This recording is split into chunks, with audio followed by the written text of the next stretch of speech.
굉장히 교수님 논문식으로 되어 있고요. 요거를 본떠 가지고 카톨릭에서 이제 카톨릭 평론이라는 책도 나왔는데, 요게 이제 우리가 2학기 때 아마 강의를 하신 조준호 교수라든가, 작년에 이제 했던 최종남 교수님, 김웅철 교수님, 분들이 다 우리 강의 나오신 분들인데, 그분들이 거기 핏진으로 많이 동원되고 있습니다. 47년 전에 MIT라고 하는 공과대학이 있죠, 미국에. 되게 유명한 대학이죠. 그래서 미국에서 하버드 대학하고 MIT가 가장 유명한 대학인데, 매사추세츠 공과대학이라고 하는데, 공과대학 중에서는 아마 세계에서 제일 처음 만들었다고 해요. 여기서 47년 전에 그 당시 여러 가지 자료를 다 뽑아가지고, 아마 컴퓨터에 그때 컴퓨터가 있는지 모르겠습니다만 입력을 시켰더니 이제 거기에서 나온 결과가 아주 놀랄만한 결과가 나왔어요. 그래서 그 나온 결과를 보니까 2020년부터 지구의 인구가 줄어들기 시작한다. 2020년부터 중국가 이르기 시작해가지고 2040년이 되면 지구가 사람이 살 수 없는 그런 땅으로 변모해 간다. 그래서 왜 그러냐 하면요, 가장 중요한 것이 지구 온난화 현상 때문에. 온난화 현상 때문에 이제 사람이 살 수 없는 사막으로 보내고, 아마도 2050년이 되면은 지구에서 인류가 멸망할지도 모른다. 이런 충격적인 결과를 내놓았습니다. 그래서 그 가장 큰 이유가 이제 지구 온난화를 되는데, 지구 온난화 현상이 일어나면서 빙하가 녹아버리죠. 빙하가 녹으면서 바닷물이 불어나가지고 생태가 완전히 파손되어 버리는 겁니다. 보통 지구의 70%가 바다라고 그래요. 70%의 이제 생태가 파손됨으로써 역시 이제 사람들이 살 수 없는 그런 땅으로 되는데, 우리나라도 보면 점점 더워지고 있어요. 더워지고 있으면 아열대 기후가 된다고 그러는데, 올해도 기상청에서 굉장히 여름이 더울 거다. 빨리 더워져가지고 빨리 늦게 끝난다는 얘기죠. 이제 그래서 지금 굉장히 걱정스러운데, 그래서 지금 학자들이 굉장히 고민들을 많이 하고 있습니다. 고민들을 많이 해가지고 어떻게 하면은 지구 온난화 현상을 막을 수 있을까? 근데 지구 온난화 현상에서 가장 영향을 많이 끼치는 게 산불이라고 해요. 산불인데, 이제 이 산불이 호주에서 산불이 났고, 산불이 크게 한번 일어나면요, 완전히 생태계가 그냥 망가져 버린다. 자세한 거는 우리가 그런 책들을 통해서 자꾸만 불교에서는 생태를, 환경을 어떻게 생각하고 있는가, 이걸 한번 생각할 필요가 있어요. 에베레스트 산을 처음 올라갔던 사람이 누군지 혹시 기억나시는 분 있어요? 에베레스트 산을 처음 올라갔던 사람은 힐러리라는 사람이에요. 힐러리라는 사람인데, 이 사람이 뉴질랜드 사람인데요. 뉴질랜드가 영연방이기 때문에 보통 힐러리 경이 에베레스트 산을 처음으로 올라갔는데, 올라간 날 유럽 신문들이 난리가 났습니다. 드디어 인간이 뭐라 그랬을까요? 에베레스트 산을 정복했다. 정복이라는 말은 무슨 말이에요? 상대방과 싸워서 무릎을 꿇린다는 얘기죠. 정복했다. 이렇게 얘기를 했는데, 난리 쳤는데, 일본의 조그만 한 사찰에 스님이 이제 법문을 하시는데, 그 스님 뭐라고 얘기했냐면요, 이제 비로소 에베레스트 산이 인간을 친구로 받아들였다. 이렇게 법문을 했다고 그래요. 굉장히 차이가 나겠죠? 느낌이 좀 다르죠? 우리는 자연을 정복의 대상으로 여기면 안 되고요. 자연과 더불어 살아야 되죠. 이게 상생이라는 겁니다. 상생인데, 우리 불교나 이 유교나 이 동양 사상은 자연과 함께하는, 더불어 사는 이런 사상을 가지고 있는데, 서양에서는 특히 아라비아 지방에는 순 사막밖에 없죠. 그렇기 때문에 자연을 정복해서 바로 상대방 저걸 만나면 거기서 상대방과 싸워서 이겨야 됩니다. 그렇기 때문에 이제 우리가 다른 좀 서양 종교들은 좀 도전적이고 남을 갖다가 해치고 내가 그걸 밟고 일어서야 되는 그런 생각을 하고 있는데 우리 불교는 그렇지 않아요. 항상 그 자연과 함께 생각을 해서 우리 그 불교인들도 환경 문제 좀 신경을 좀 많이 써야 될 것 같습니다. 그래서 우리가 이제 2050년까지는 뭐 우리 사는데 별일이 없겠지만 자손들이 또 문제가 되겠죠. 그래서 오늘은 교단의 성장과 비구니 성가의 탄생 요거를 하겠는데 요걸 하기 전에요. 다음 주면 우리 그 김경식 교수 강의가 끝납니다. 끝나고 제 것만 남았는데 지금 오전 오후를 하고 있는데 오전 오후를 계속해서 좀 일찍 방학을 하고 싶다 이런 분도 계실 거고요. 오전만 해서 조금 늦게 끝나더라도 좀 시원하게 하고 싶다는 분도 계실 텐데 요거는 다음 주까지 좀 생각을 하셔갖고요.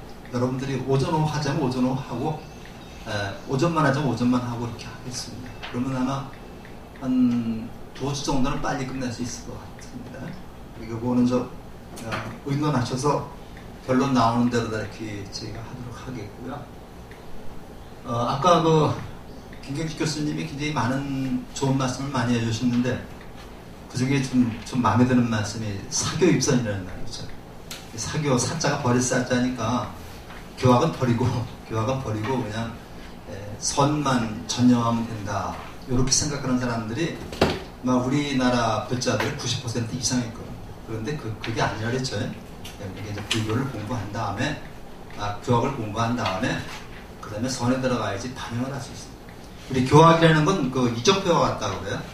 내가 어떤 여행을 갈 때 그 이정표에 해당되는 게 교학입니다. 내가 열반이라는 목적지를 향해서 가는데 그 이정표를 따라서 가야지 되잖아요. 이 이정표를 말씀해 주신 분이 부처님입니다. 근데 부처님의 가르침을 우리가 따르지 않고 내가 혼자 찾아가려면 헤맬 수밖에 없죠. 그 목적지를 찾지 못하고 헤매는 걸 미신이라고 해요. 미자가 이제 그잖아요. 목적지를 찾지 못하고 헤매는 게 이제 미신입니다. 그래서 그냥 눈만 감고 있다 그래서 내가 부처가 되는 건 아니죠. 혹시 여러분 유마경이라는 경전 좀 보셨어요? 유마경이라는 경전을 보게 되면 유마대사가 이제 아파서 이제 부처님이 이제 문병을 갔다 오라고 그래요. 문병을 갔다 오라는데 이제 부처님이 10대 제자 보고 다 문병을 가라고 그러는데 사입을부터 시작을 해서 내가 문병을 못 가는 이유를 다 얘기를 합니다. 그 중에 어떤 제 제자는 내가 한 번은 참선을 하고 있는데 유마거사가 와가지고 당신 뭐 하십니까? 참선 부처가 되려고 합니다. 그러니까 이제 눈만 감고 있으면 부처가 됩니까? 이렇게 물었다고 그래서 유마거사한테 한번 망신을 당해가지고 문병을 못 간다고 그래가지고 결과는 문수보살이 유마대사를 문병 가는 그런 얘기가 나오는 게 이제 유마경이거든요. 근데 이제 그런 것을 보게 되면은 우리가 이제 눈만 감고 있다 그래서 가부좌만 들고 있다 그래서 부처가 될 수 있는 건 아니다. 실제로 부처가 되면 어떻게 해야 돼요? 시중으로 같이 가서 중생과 함께 해야 됩니다. 이게 이제 바로 보살의 서원이고 이게 보살 행위고 이게 상부벌이 하와 중생의 정신이다 이렇게 생각을 해볼 수가 있겠습니다. 네, 오늘은 사와띠를 보통 사위성이라고 얘기해요. 사위성은 사바띠 또는 스바라띠 그렇게 얘기도 하고요. 그 다음에 이제 왕사성을 라자가라고 얘기해요. 그래서 우리가 이제 부처님 당시에 왕사성을 라자가라 그랬죠. 라자가하고 이제 사와띠는 사위성. 요거는 사위성 사와띠는 꼬살라국의 수도고 라자가는 마가다국의 수도고 마가다국의 왕이 이제 빈비사라 왕이고 사와띠 꼬살라국의 왕이 빠스나디 왕인데 오늘은 빠스나디 왕에 대한 얘기가 좀 많이 있습니다. 머무실 때였다. 완전한 제일 깨달으신 분 쭉 나오는데 수다따라고 하는 이 사람이 나오는데 수다따라는 사람은 어떤 사람이냐면요. 예, 이게 이제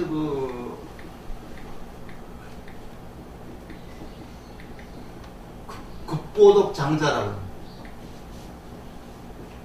극고독 장자라고 그러는데, 이 장자라고 이렇게 쓸 때는요,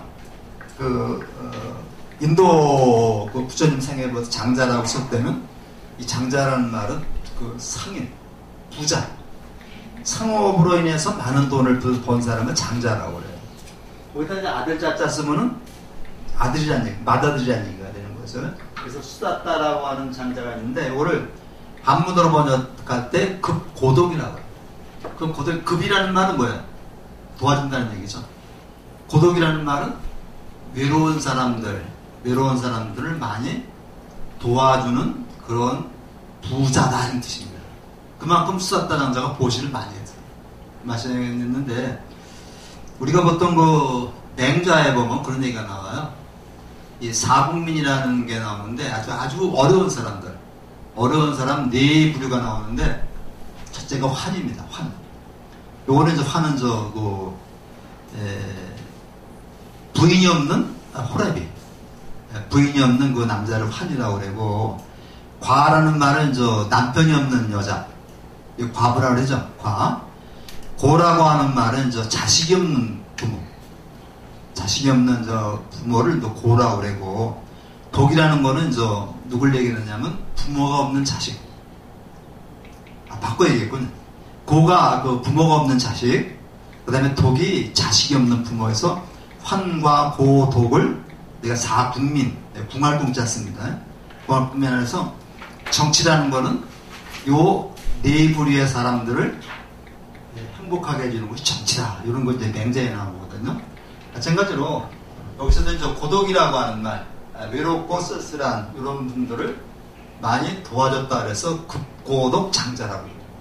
이분이 이제 한번 이 라자가에 있다가 사와띠로다가 이제 장사를 갔는데, 여기 사와띠에 처남이 살고 있었어요. 처남이 살고 있었는데, 안타 같으면 매부가 오니까 처남이 이제 굉장히 쌍수를 들어서 환영을 했는데, 그날은 그냥 도청만 척하는 거예요.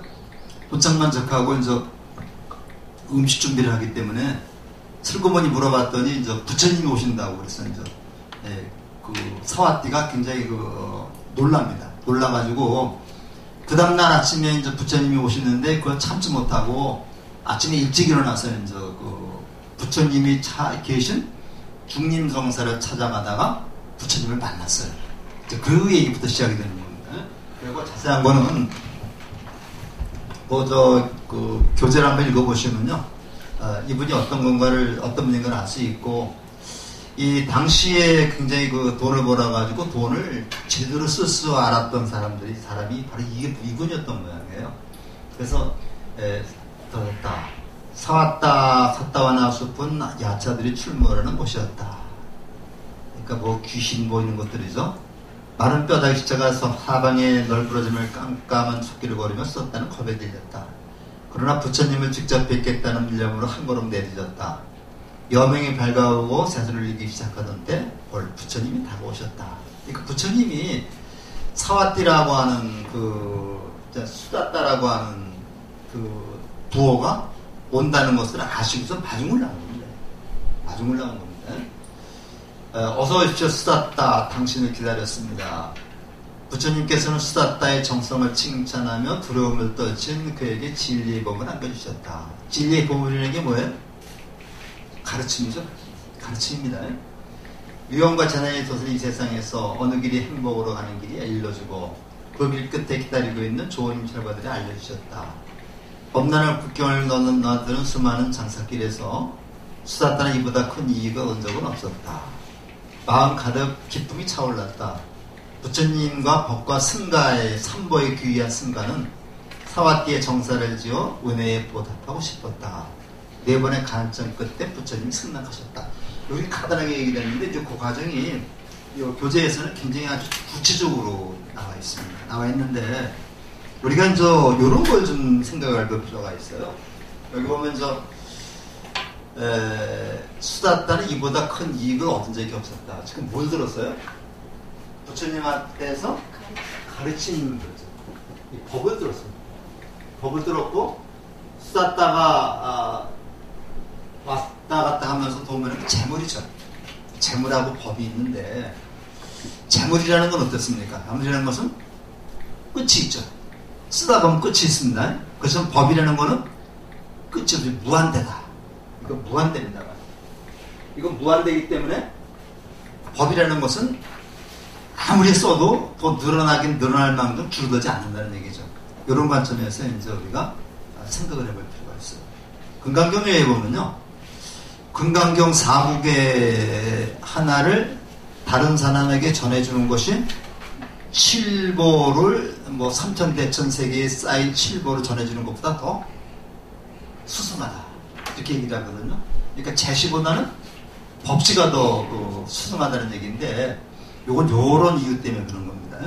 그래서 이제 간청끝 때 부처님께서 이제 승낙을 하셨습니다. 그래서 유명한 기원정사가 나오는데 기원정사를 우리가 다른 말로 기수 국고덕원이라고 얘기를 하죠. 그래서 우리가 이제 그 금강경에도 보면은 그 여시암 20을 제4위국 기수 국고덕원 이렇게 나오죠. 기수 국고덕원이 바로 기원정사가 되겠는데 그 내용이 나옵니다.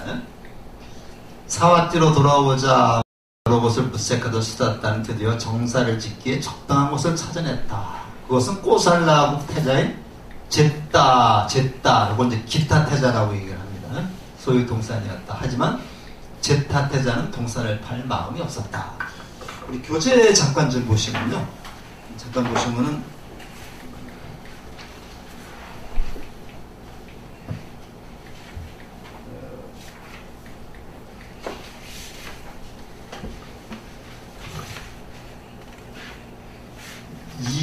205쪽에 좀 보시면요. 205쪽에 보시면은 기원정사의 건립이라고 나오는데 사와띠로 돌아온 수다따는 곧바로 적당한 장소를 찾아 나섰다. 사와띠 성에서 가깝지도 멀지도 않고 가고 오는데 불편이 없어야 하며 더욱이 조용한 곳이어야 했다. 이게 바로 이제 가장 절도로 좋은 좋다라는 얘기인데 148쪽을 한번 다시 펴보세요. 148쪽을 다시 펴보시면 거기 맨 위에가 이제 뭐냐면은 중림정사를 만들 때 그 자리거든요. 거기 보면 부처님과 비구들께 어디에 머무실 게 좋을까? 존귀하신 분들이 일반인들과 섞여 지내는 것은 좋지 않다. 낮에도 사람들이 섞이지 않고 밤에도 시끄러운 소리가 수행을 방해하지 않는 곳이어야 한다. 그렇다고 너무 먼 것도 좋지 않다. 부처님을 뵈려는 이들, 법을 들으려는 이들이 쉽게 갈 수 있는 곳이 필요하다. 오가는 길이 좋은 그런 장소가 어디 없을까? 나의 주님이 적당하겠구나. 요 얘기를 해보면요. 당시에 절이 들어서기에 딱 알맞는 그런 장소가 나옵니다. 우리가 여기 보면은 깊은 산속이 아니었죠. 왜냐하면 부처님이 항상 걸찍을 나가야 되고요. 그 다음에 누구나 쉽게 와서 부처님께 이제 법을 물어봐야 되기 때문에 항상 이런 교회에서 보통 1시간이나 1시간 반 정도 될 수 있는 그 거리가 지금도 마찬가지입니다. 지금도 그런 자리가 굉장히 좋은 자리예요. 우리 수미정사가 사실은 굉장히 위치가 좋은 자리입니다. 그래서 산을 내려오면서 약간 좀 땀도 좀 나고 그런 올라오면서 시원하잖아요. 또 그래서 그런 자리가 좋은 자리인데 요즘에는 산속에 있는 큰 절들도 이 포교당을 만들어 가지고 시내에서 포교 활동을 펼치고 있는데 그 상황이 이렇게 쉽지 녹록하지 않은 것 같습니다. 이렇게 나오는데 그러니까 잿다 태자는 이 빈비사라 왕의 아들입니다. 빈비사라 왕의 아들인데 나중에 잿다 태자가 사실은 왕이 될 그런 위치에 있는 태자인데 왕이 되지 못해요. 왕이 되지 못해 아자타 사투라고 하는 이 잿다 태자의 배다른 동생이 있는데 이 아자타 사투라고 하는 왕자가 대바다타하고 서로 결탁을 해가지고 아버지를 유폐시켜요. 빈비사랑을 유폐시켜가지고 나중에 죽게 만든 다음에 아자타스토가 이제 왕이 됩니다. 나중에 이제 자기가 잘못된 것을 뉘우치고 부처님의 충실한 또 제자가 됩니다. 그래서 이제 저기 인도 성지순례 가면은 영축산이라고 하는 그 산이 있는데, 영축산 밑에 가보면 빈비사라 왕이 이렇게 유폐됐던 그런 그 터가 지금도 있습니다. 그때 이제 팔 마음이 없는데 농담 삼아서 그냥 모두 황금으로 덮는다 팔죠, 이렇게 농담을 한 겁니다. 농담을 했는데 수다따는 팔고 그걸 사고 싶은 마음이 강했기 때문에 당신 나한테 이렇게 얘기하지 않냐 해서 이제 법원에 가서 재판을 받습니다. 재판을 받더니 이것도 계약이 성립된 거로 인정이 돼가지고 결과적으로 황금으로 덮는다는 조건 하에 그거를 팔게 됩니다. 근데 이제 수다따 대자가 가만히 보니까 매일같이 황금을 그냥 실어다가 거기를 까는데 이게 굉장히 예산 일이 아니거든요. 그래서 이제 수다따한테 이제 물어보니까 이만해서 이제 부처님께 드리려고 절을 황금을 까는 거다. 그러니까 이제 거기서 느낀 바가 있어가지고 제타태자가 이제 나머지는 내가 보시하겠다. 그래가지고 이제 제타태자의 기자, 제타태자의 기원이라는 말은 이제 제타태자의 동산이라는 얘기입니다. 제타태자의 동산인데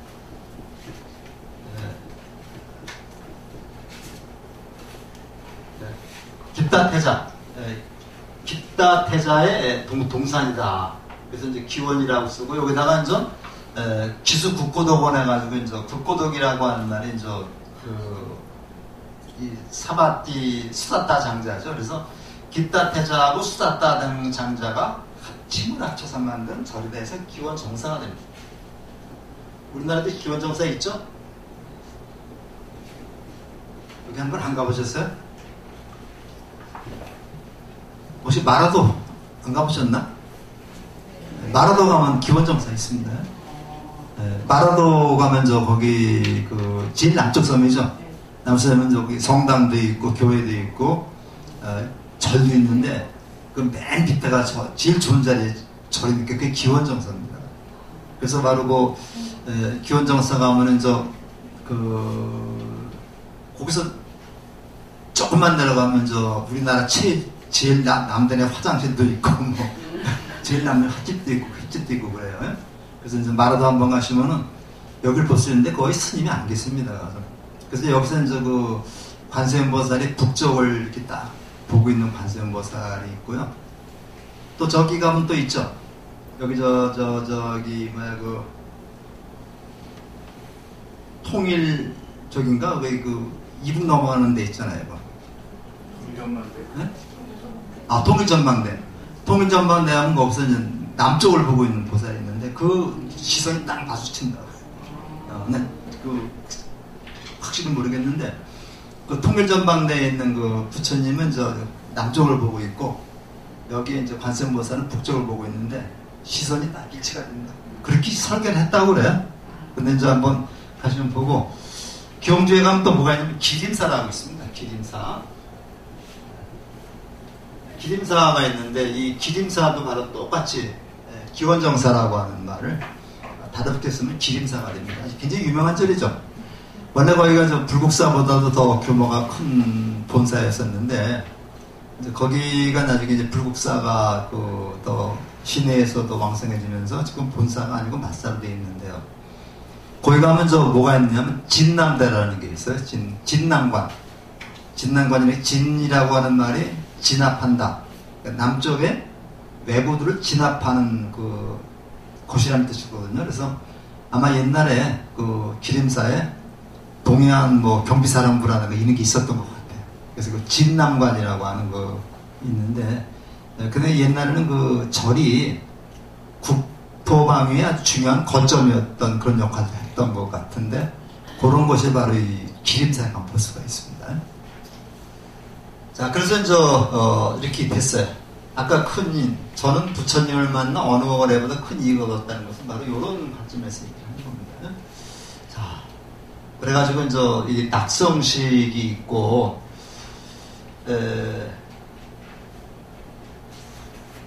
낙성식인데 이게 우리나라 잘 되는 모습이죠. 부처님이 낙성식장에서 이제 얘기하는데 부처님을 모실 때는 저만이라는 거래요. 저만식이라는 거라는데요.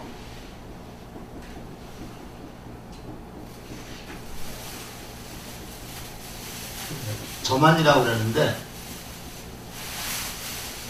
우리가 그 옛날 그 중국말에 활용점정이라는 말이 있어요. 활용점정이라는 말이 있는데 모든 일을 하고 마지막 마무리 짓는 것 저만이라고 하거든요. 그래서 이거는 부처님의 불상에 눈동자를 그려놓는 게 이제 저만식인데요. 혹시 저만식에 한번 가본 적 있어요? 많이 가봤어요? 여기서 이제 스님이 그 붓을 가지고 이렇게 얘기를 하죠. 그리고 저만식을 해 생명을 불어넣는 겁니다. 불상에 생명을 불어넣기 때문에 저만식을 하기 전에는 불상을 이렇게 가려놔요. 그래서 그때는 이제 예배의 대상이 되는 게 아니고 절하면 안 됩니다. 그러니까 저만식을 한 다음에 그거를 갖다 벗겨내면 그때부터 이제 뭐 절도 하고 이제 그러는 거죠. 그래서 불상에 생명을 불어넣는 의식을 저만식이라고 해요. 그래서 저만식 그런 거 할 기회 있으면 꼭 가서 한번 좀 살펴보시고 큰 스님의 증명법사가 와가지고 이렇게 눈동자 그려놓는 역할도 하고 그래요. 우리 계절에서는 몇 번 했습니다. 그거. 이렇게 해서 이제 했다. 그래서 이렇게 이제 됐는데 여기에서 부처님이 중림정사, 기원정사, 동원정사 절이 많은데 그 중에서도 가장 많이 머무르면서 불교를 체계화시키고 이론화시켰던 곳이 바로 기원정사라고 볼 수 있습니다. 지금 그 인도에 가면요, 중림정사 터는 그냥 별로 돼 있지 않는데 그 기원정사 터는 많이 복구가 돼 있어요. 복구가 돼 있고 굉장히 아마 넓었다는 데라고 얘기를 하는데 거기 가면 몇 개 볼 게 많고 전 세계 그 불자들이 굉장히 많이 옵니다. 기원정사는. 그래서 이제 한번 보시면 되겠고요. 그 다음에 그 기원정사 여기서 이제 법문하시면서 이제 빠세나디 왕이 귀의를 했는데 제가 먼저도 말씀드렸지만 그 빈비사라 왕하고 빠세나디 왕은 굉장히 그 부처님이 교단을 만드는데 굉장히 중요한 역할을 하는 그런 두 왕인데 빈비사라 왕은 아마 부처님보다 연령이 조금 더 많았던 것 같고요. 이거는 뭐 확실한 건 아닙니다. 어떤 책에서는 또 부처님이 나이가 더 많다고 얘기하는 사람도 있고 빠세나데 왕은 부처님하고 동갑이었다고 하는 그런 얘기가 있는데 빠세나데 왕의 누이 동생이 바로 빈비사라 왕의 부인입니다. 부인인데 그 부인이 위제이 부인이고 이제 빠세나디 왕의 이제 부인은 말리카라고 하는 부인인데 이 말리카라고 하는 그 부인의 딸이 승만 부인이죠. 승만 부인이 그 승만 부인이 부처님 앞에서 자기 소원을 말한 경전이 유명한 승만경인데 그래서 지금 다음번 경전반에서는 아마 승만경을 좀 한번 가야 지금 해서 교수님들하고 지금 접촉 중에 있는데 글쎄 모르겠습니다. 어떻게 될지. 그래서 유마경은 우리가 이제 그 불교대학에서도 경전반 했었는데 승만경은 아직 안 했던 것 같습니다. 굉장히 중요한 경전이죠. 거기에 그 승만 부인이 이제 부처님 앞에서 자기의 소원을 얘기를 하면서 그 부처님의 이제 그 가르침을 갖다가 이제 실천에 옮기려고 그렇게 하는 그런 경전인데 우리 그 보살님들이 꼭 읽어봐야 될 그런 경전이 바로 승만경이라는 경전이 있습니다. 근데 빠세나디 왕은 부인이 말리카라고 하는 부인은 일찌감치 부처님한테 귀의를 했는데 빠세나디 왕은 부처님한테 귀의를 하지 않았어요. 귀의를 하지 않았는데 이렇게 많은 데자 부처님의 가르침은 수많은 상인과 상인들 특히 전파되었다. 마가다 국과 함께 남북의 맹주로 위세를 떠있던 꼬살라국에 새로 왕이 오는 파세나디는 그 전통 한문은 물론 그리스 문물까지 섭렵한 국제적 감각의 실력자였다. 그런데 이 파세나디 왕도 나중에 아들한테 왕위를 뺏깁니다. 아들한테 왕위를 뺏겨가지고 이 파세나디 왕이 바깥으로 나간 사이에 4년간 사이에 아들이 왕권을 장악하고 문을 안 열어주니까 파세나디 왕이 조카한테 좀 힘을 빌리려고 마가다국을 찾아갔는데 아자타사투를 찾아갔는데 아자타사투도 문을 안 열어줘가지고 그냥 성문 밖에서 그냥 죽어요. 그런데 이게 엎은지 뭔지 모르지만은 이상하게 인도 보면은 이런 경우가 많습니다. 아소카 왕이라고 하는 왕도 아버지를 죽이고 자기가 왕이 되죠. 그래서 인도는 이상하게 아버지 죽이고 한 그이 많아요. 근데 부처님께 귀한 그 왕비 말리카 굉장히 유명한 그입니다. 빈비사라 왕의 부인이 위제이 부인인데 파세나디 왕의 부인은 말리카 부인입니다. 저 차였지만 파세나디 부처님 인정하지 못하고 있었다. 그래서 거기 고타마께서는 나이도 어리고 수행자도 길지 않았는데 어떻게 자신이 삼맥삼보리를 이룬 부처라는 것입니다. 부처를 자신합니까? 그러니까 부처님이 이 세상에 아무리 작아도 가볍게 볼 수 없는 네 가지가 있는데 왕자, 독사, 불시, 수행자입니다. 그러니까 작아도 무시할 수 없는 네 가지. 작아도 무시할 수 없는 네 가지가 여기 왕자, 독사, 불시, 수행자 이렇게 요 얘기를 해줍니다. 그러니까 파세나디 왕이 가만히 보니까 새파랗게 젊은 사람이 나는 부처다 하고 좀 건방지게 이렇게 법문을 하거든요. 그러니까 참 마음에 좀 못 차지 않았었는데 그러면서 이렇게 물으니까 부처님이 아주 핵심을 찔러서 얘기를 하는 겁니다. 왕자는 어때요? 나중에 왕이 될 사람이죠. 정권을 휘둘러 수도 있습니다. 독사는 아무리 작아도 독을 가지고 있습니다. 불리면 죽죠. 보통 이거를 용이라고 얘기도 합니다. 그 다음에 불씨는 이게 퍼지면 다 태워버릴 수가 있죠. 그 다음에 진짜 욕을 하고 싶어요. 수행자는 부처가 돼서 우리 정신세계를 바꿔놓을 수 있는 왕이다.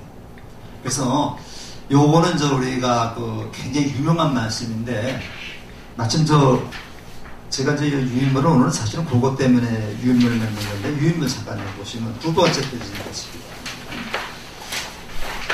자, 서재영 씨라고 하는 분이 설법이라고 하는 책에다가 잡지책에다가 실은 거인데 쭉 그 얘기입니다.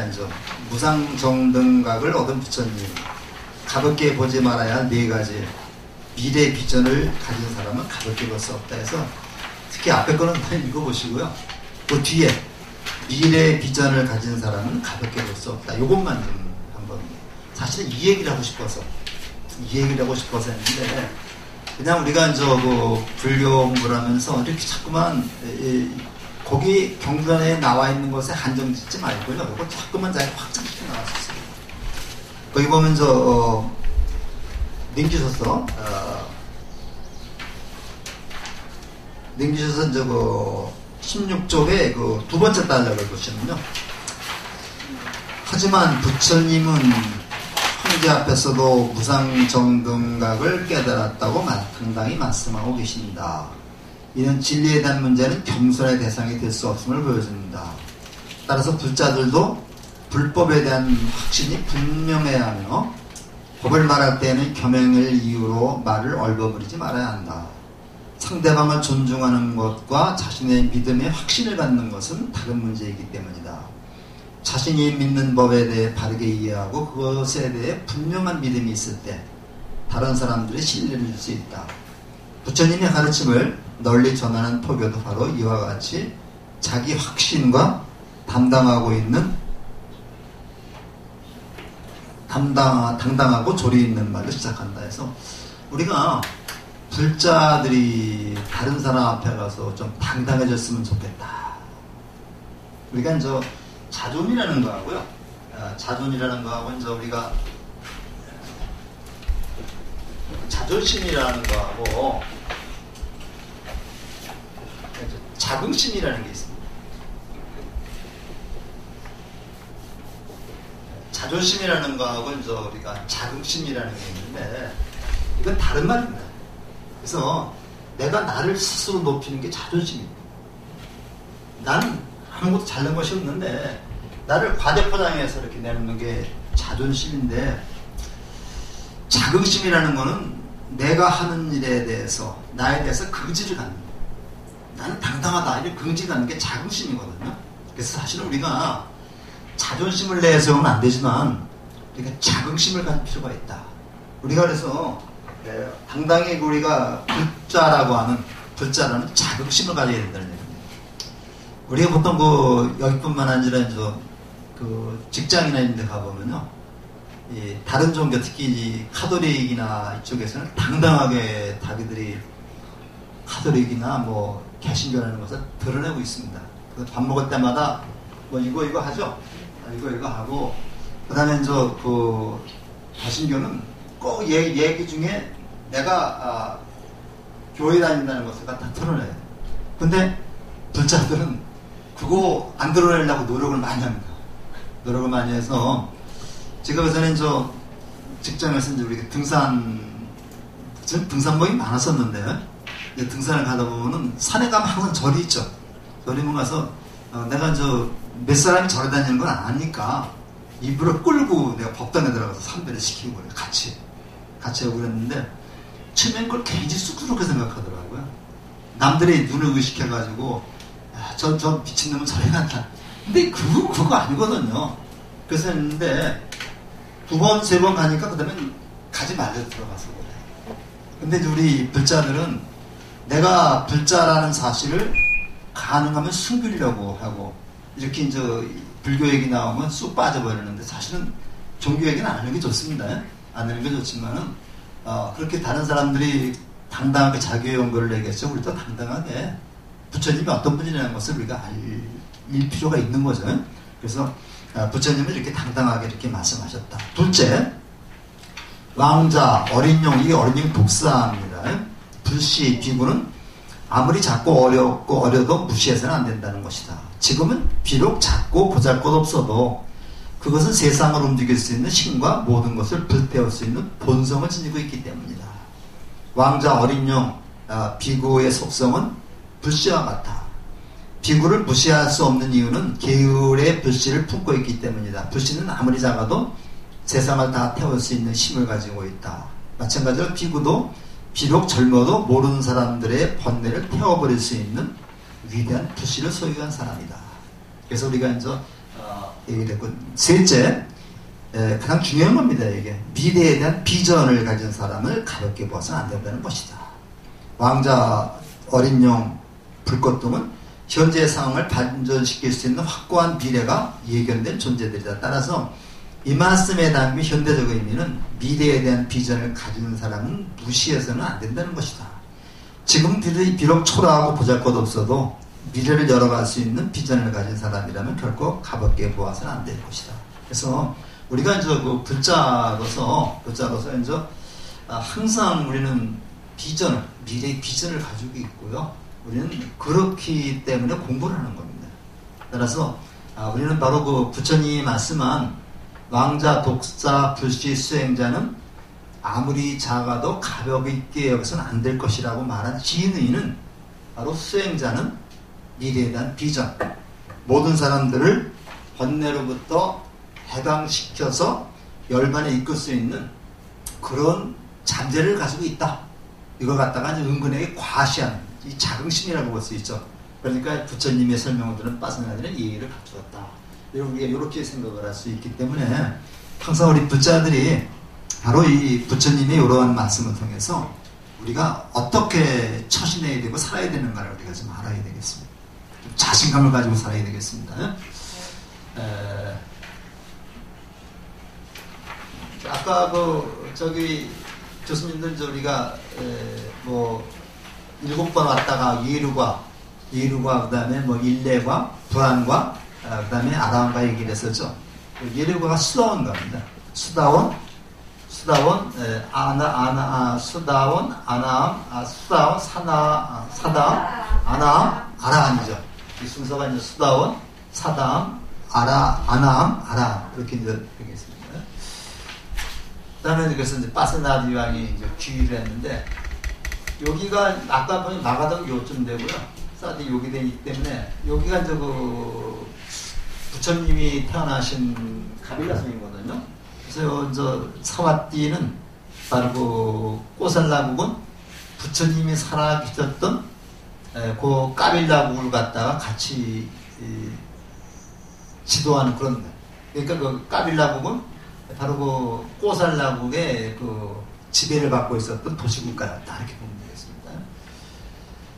여러 부용로 지난 사와띠 정사가 마련되자 부처님을 치면 수많은 상인과 사신들이 급속히 전파되었다. 그렇게 큰 역할을 했던 겁니다. 마가다국과 함께 남북의 맹주로 위세를 떨치던 꼬살라국에 서로 왕이 오른 빠세나디는 전통 안문을, 아까도 있었던 얘기 다시 한번 썼네요. 이거죠? 이게 잘 능지는 않고 했네. 자, 이제 이게 꽈산나디 왕이 귀하기 전에 이제 요런 얘기인데, 여기 이제 그 교재에 나와 있습니다만 그냥 간단히 이거는 읽어 넘어가겠습니다. 어떤 사람이 7살 먹은 어린 아이가 죽자 그 바라문이 이제 부처님을 찾아갔습니다. 찾아갔더니 사단과 은혜가 본심과 지식의 씨앗이 됩니다, 이렇게 얘기를 하니까 이 사람이 이제 바라문이 와서 이 말을 이해하지 못하고 내가 아들이 죽어서 왔는데 부처님 이렇게 말씀하셨다니 이게 조롱거리가 되버린 겁니다. 그러니까 이제 빠세나디 왕도 이 얘기를 듣고서 굉장히 이상하게 생각을 했는데, 이 말리카라고 하는 그 부인이 이렇게 얘기합니다. 만약에 당신이 사랑하는 제가 갑자기 죽으면 어떡할까요? 이렇게 물어보니까 슬프겠죠. 그럼 또 자식이 죽으면 어떻게 합니까? 슬프겠죠. 그러니까 사랑은 눈물의 씨앗이라고 이렇게 얘기했던 부처님 말씀 이해시켜주는 경우인데, 이거를 그냥 일화라고 그래. 일화라 해가지고 부처님에 대한 그 일화인데 이거는 그냥 말리카 왕비가 부처님 빠세나디 왕을 갖다가 부처님께 이끌어가기 위한 하나의 그 일화였다. 이게 가기 전 얘기입니다. 자, 그 다음에 부처님이 사화때에 계실 때면 빠세나디 왕은 늘 부처님을 찾아뵙고 제자행을 다했다. 그런 빠세나디 왕의 부처님은 항상 말씀하셨다. 지금은 우리가 권력이, 세속적인 권력 앞에 종교적인 권력이 좀 많이 무릎을 꿇고 좁아졌는데, 부처님 당시의 그 전기 기록을 보게 되면요, 빠세나디 왕이나 마가 빈비사라 왕이 부처님을 찾아오면 꼭 그 말을 저 밑에다가 이제 내려가지고 와서 부처님한테 삼배를 올리고 왼쪽으로, 오른쪽이죠. 오른쪽으로 3번 돕니다.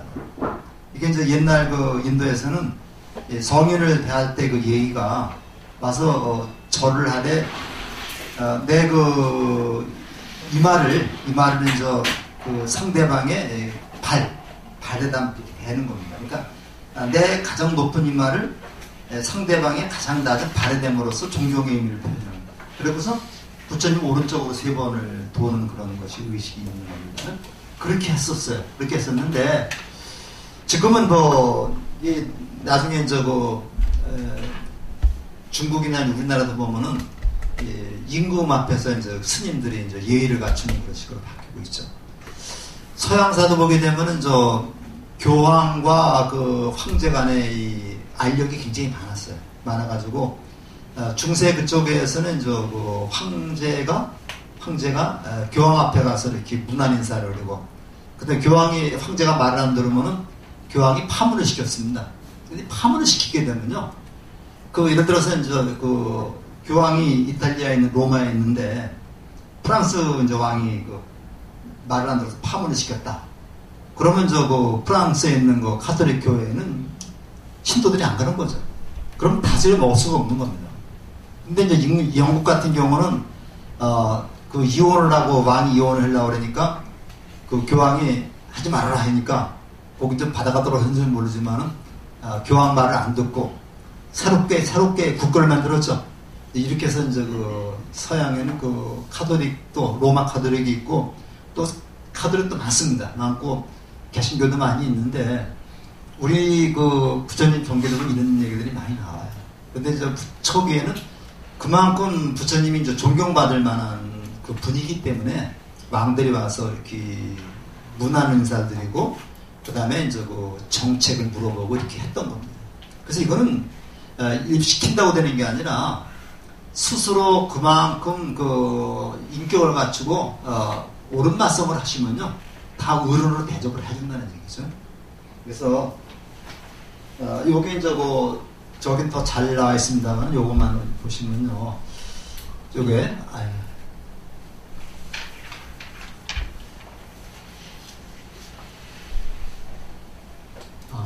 요거 자비로운 마음으로 백성들을 외아들처럼 보살펴야 합니다.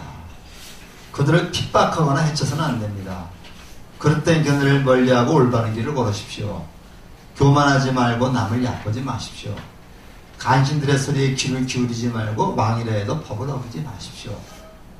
대왕이여 법답지 못한 것은 항복받으십시오. 대왕이여 권력만 믿고 세월을 허비하지 마십시오. 이것이 바로 그 부처님의 정치 이념이라고 그러죠. 정치 이념인데 바로 그 요런 정치를 하는 왕이 바로 훌륭한 왕이다. 그래서 여기는 그 과정이 교재에는 더 구체로 나와 있습니다. 특히 여기 보면요 교만하지 말아라. 교만하지 말아라. 간신들의 소리에 귀를 기울이지 말고 법을 어기지 말아라. 왕부터 법을 어기지 말라는 얘기입니다. 왕이 만약에 법을 어기면 국민들이 다 법을 어겨도 할 말이 없는 거잖아요. 그 다음에 법답지 못한 것을 항복받고 권력만 믿고 세월을 허비하지 말고 백성들이 이익을 주기 위해서 백성들에게 이익을 주기 위해서 고심을 하라. 근데 이제 우리 그 보면 역사상에 보면은 보통 개국 초에는 저 왕들이 열심히 정치를 해요. 정치에서 태평성대를 만들어 놓는데 조금만 지나면 마음이 다 흐트러져 가지고 이제 왕이 자기 향락만을 추구하다가 이제 나라가 망가지고 그러는 겁니다. 우리 멀리 안 보더라도 조선의 역사 보면 잘 나타나죠. 그래서 우리가 이제 태종부터 시작해 세종, 세조까지는 어쨌든 간에 성종까지 굉장히 왕들이 열심히 했는데 나중에 연산군은 이제 완전히 먹자 놀자 판으로 갔다가 왕위도 이제 뺏기고 그랬잖아요. 그러다가 이제 임진왜란 때 1392년이 이제 개국해가지고 꼭 200년 만에 1592년에 임진왜란이 일어났는데 우리 역사에서도 그때를 목농성제라고 해요. 목농성제라고 해서 선조의 그 능호가 목릉입니다. 목릉인데 이때 우리 문화가 아주 찬란하게 꽃이 피죠. 조선 역사상에서 세종대왕부터 시작을 해서 세조 쭉 성종을 거치면서 우리 문화가 아주 최고조의 꽃을 피웠던 데가 바로 선조 때입니다. 그래서 이태계, 이율곡, 조광조 그 전에 많은 사람들이 나오는데 이게 그렇게 하다 보니까 방비를 안 한 거예요. 방비를 안 하고 이제 왕이 무능하다 보니까 전쟁이 일어났어요. 7년 전쟁입니다. 7년 전쟁이니까 7년 전쟁이 일어나니까 완전히 나라가 쑥대밭이 된 거예요. 쑥대밭이 됐는데 그 다음에 왕들도 정신 못 차리고 그렇게 하다가 그 나라가 망했던 거죠. 근데 우리가 보면 역사를 보면요, 이런 것을 그대로 우리가 그대로 우리가 좀 이렇게 알 수가 있어요. 베풀이되는 걸 알 수가 있습니다. 우리 이제 요즘에도 보면은 특히 정치하는 분들이 진짜 요런 걸 해가지고 교만하지 말아야 되겠고 가진들의 입에 귀를 기울이지 말아야 되겠고 법을 어기지 말고 만 믿지 말아야 되는데 요런 걸 하다 보면은 자기도 모르게 썩게 돼 있습니다. 그래서 바로 그 부처님의 정치 이념을 이렇게 요약해 놓고 있다. 요거는 물론 경전에 나왔던 것을 다 이렇게 뽑아서 만든 겁니다. 자, 그 다음에 이제 4년이니까 이제 39 됐을 때 이때 이제 가뭄이 계속돼가지고 이제 그 재앙입니다. 재앙.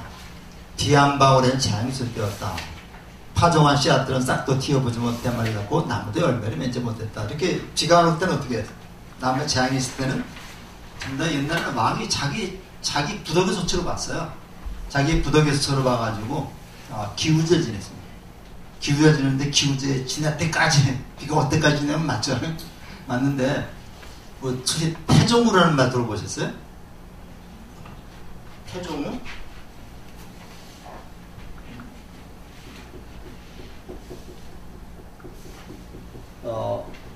태종우라고 하는 그 비가 있는데 태종이 이제 세종대왕한테 왕위를 이렇게 물려줍니다. 물려주지만 이제 상왕으로 앉아가지고 외교와 국방은 당신이 모두 다 처리했어요. 처리하면서 외척의 그 횡포를 막기 위해서 세종대왕의 그 장인 시몬이라고 하는 장인을 그냥 죽여버려 쑥 떼봤어요. 산독을 버려버리고 소원왕후 심씨까지도 폐위시키려고 했어요. 근데 이제 세종대왕이 간청을 해서 이제 저기는 폐위를 못 시켰는데 이렇게 국가 기반을 마련해 놓기 위해서 이렇게 잠깐 나름대로 했었는데 태종이 죽기 얼마 전에 계속 비가 오지 않는 거예요. 비가 오지 않으니까 태종이 하는 말이 내가 죽으면 저승에 가서 비를 내리게 해주겠다.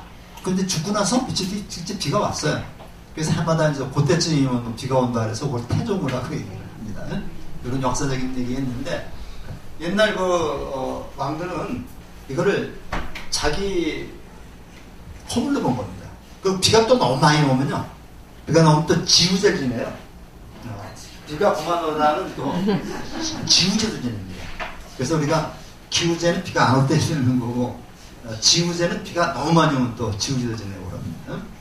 근데 이제 이게 뭐 통했는지 모르지만 그렇게 기우제 지내는 모습을 보임으로써 백성들이 왕을 갖다 따르고 믿고 의지하게끔 만드는 거죠.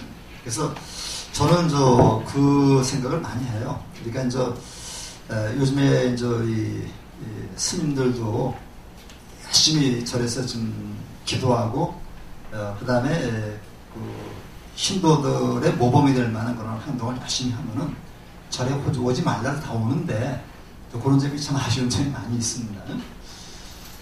자, 위차이족 사람들은 마가다의 추정에 부처님으로 자기들 의견을 모았다. 어떻게 쓰면 그렇겠어요?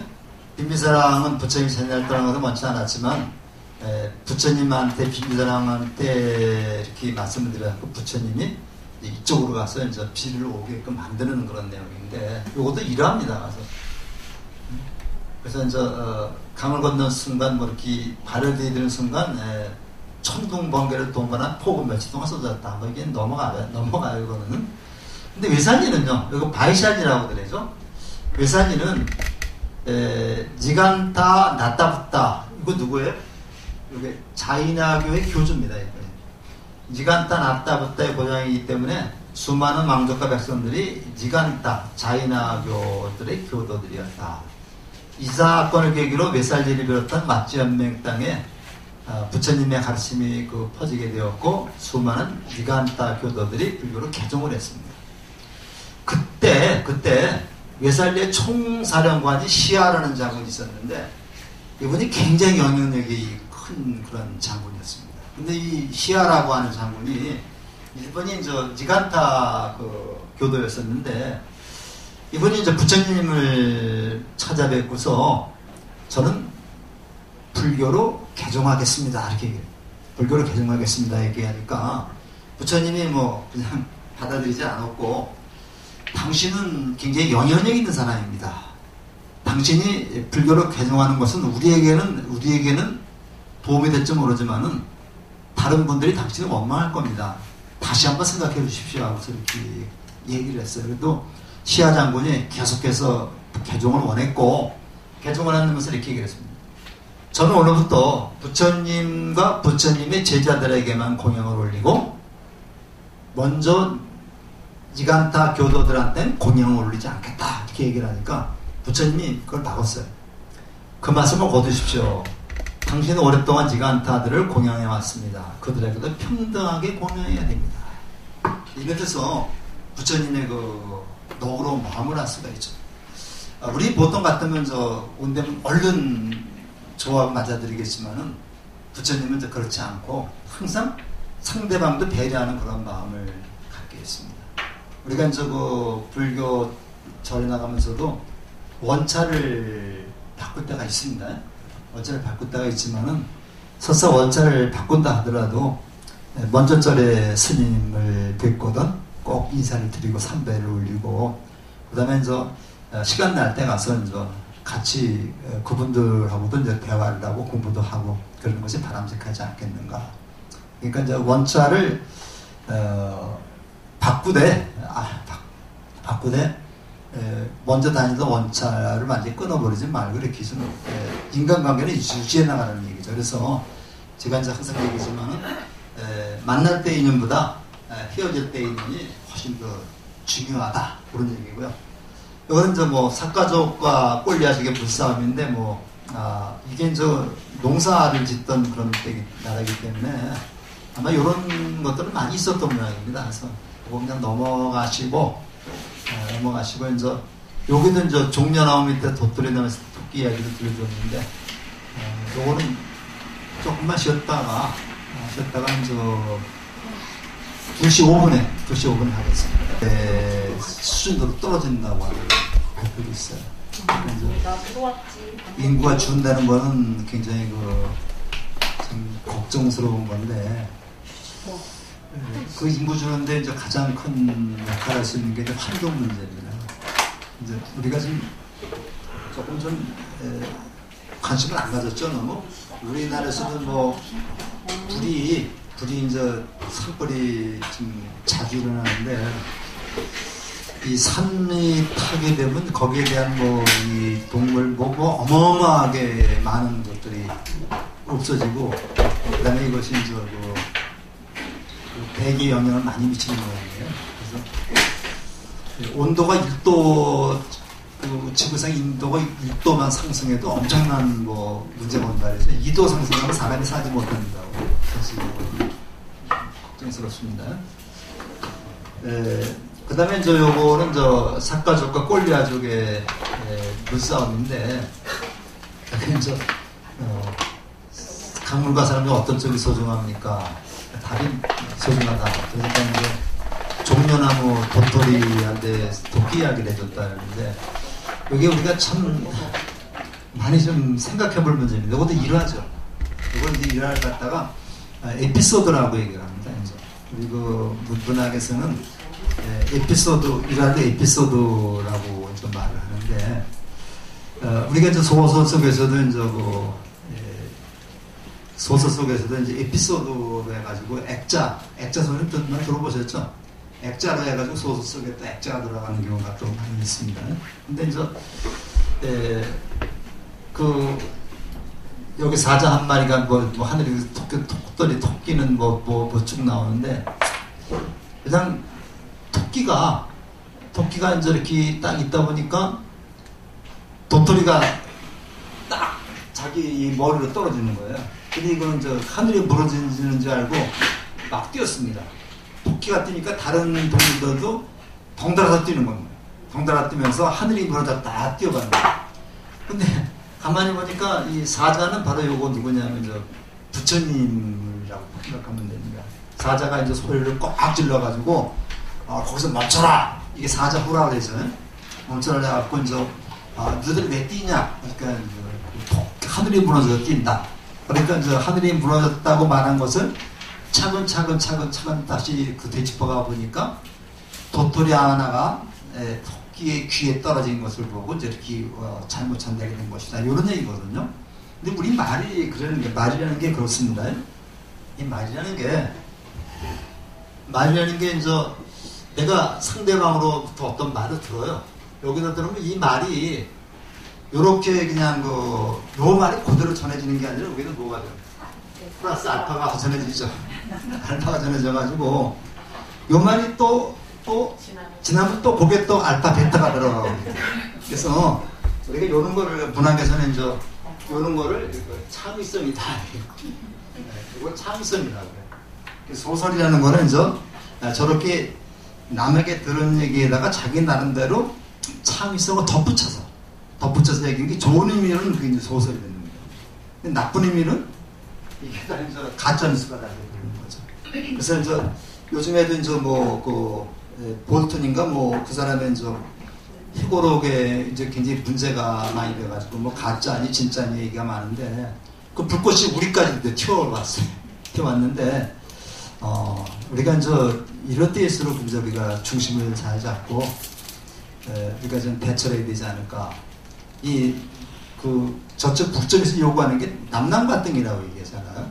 우리가 우리끼리 서로 민주당이다 통합당이다 싸우는 거는 바람직하지 않은데 이 국방이라든가 외교 같은 그런 데서는 의견이 하나로 합쳐지던데 요새 그것도 안 되는 것 같더라고요. 그래서 우리가 이제 가짜뉴스 많은데 수많은 가짜뉴스가 이렇게 떠돌고 있습니다. 그래서 얼마 전만 해도 김정은이가 어떻게 됐다 나라 시끄럽게 만들었잖아요.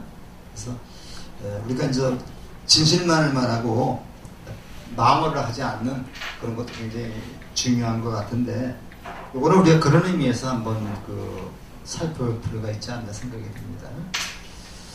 그래서 이제 교단에서는 비구니 승가 탄생입니다. 아직까지 비구니는 승단은 만들어지지 않았습니다.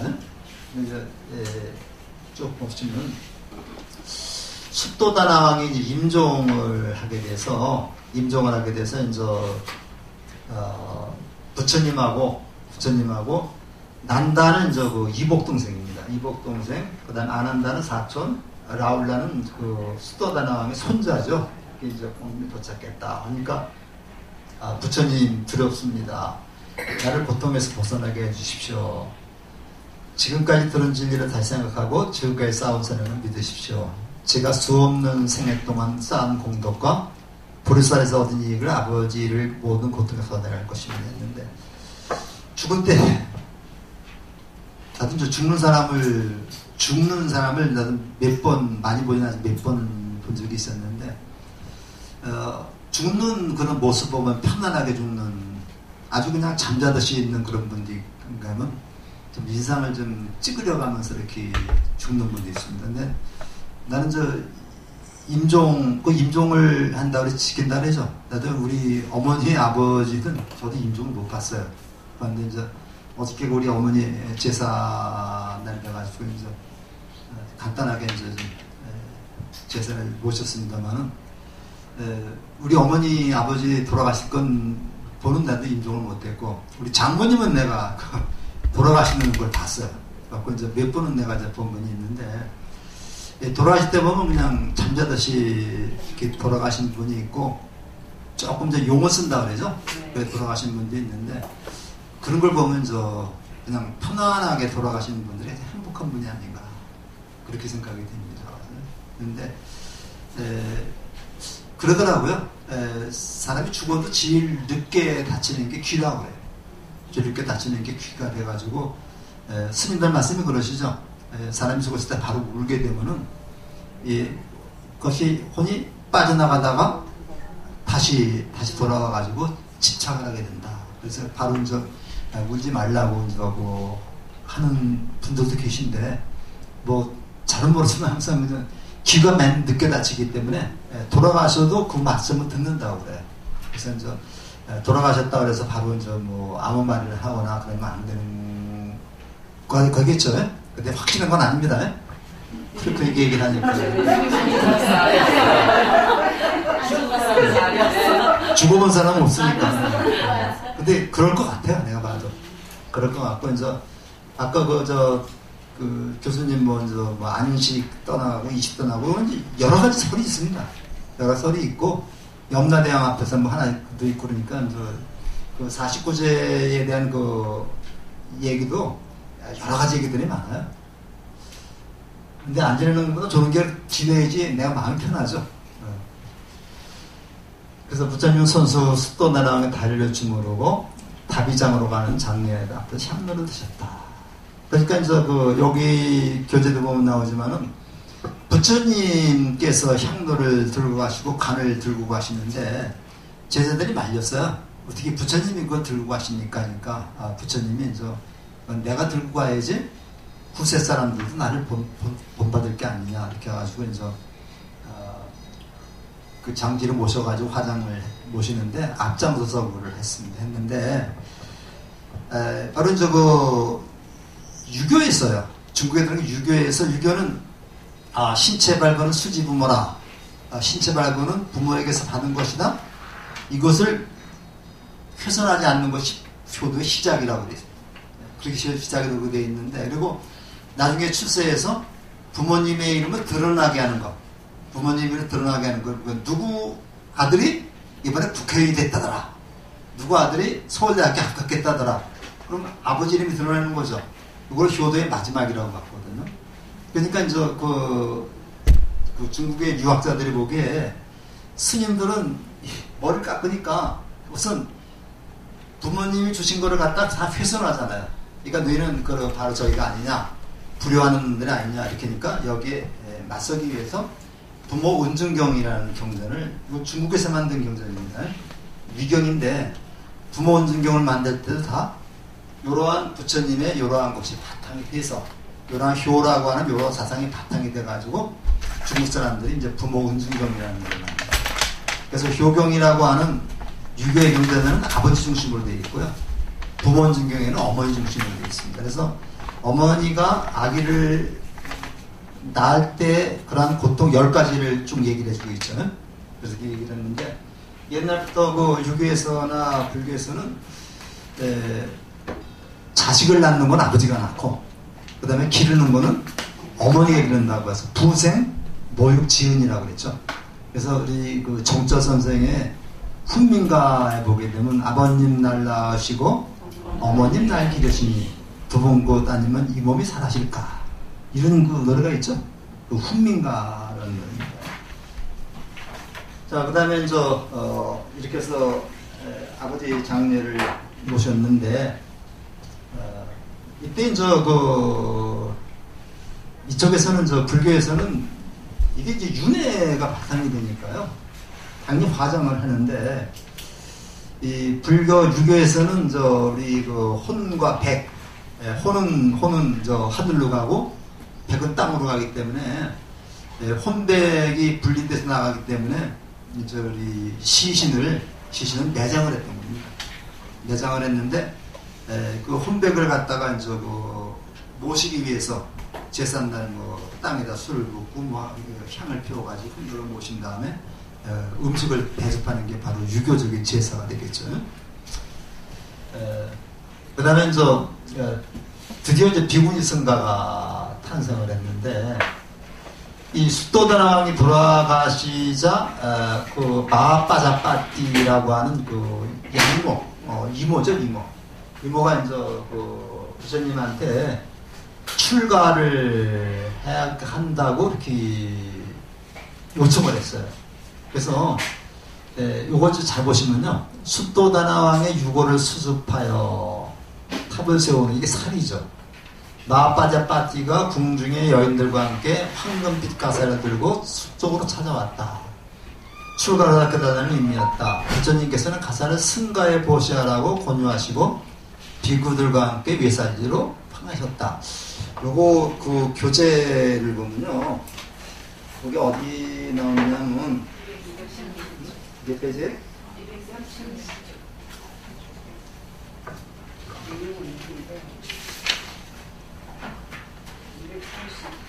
230이요?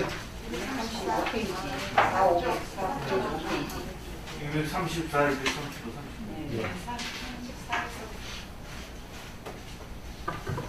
표시를 해놨는데도 234페이지에 이것을 받아주십시오. 예. 자, 거기 보시면요.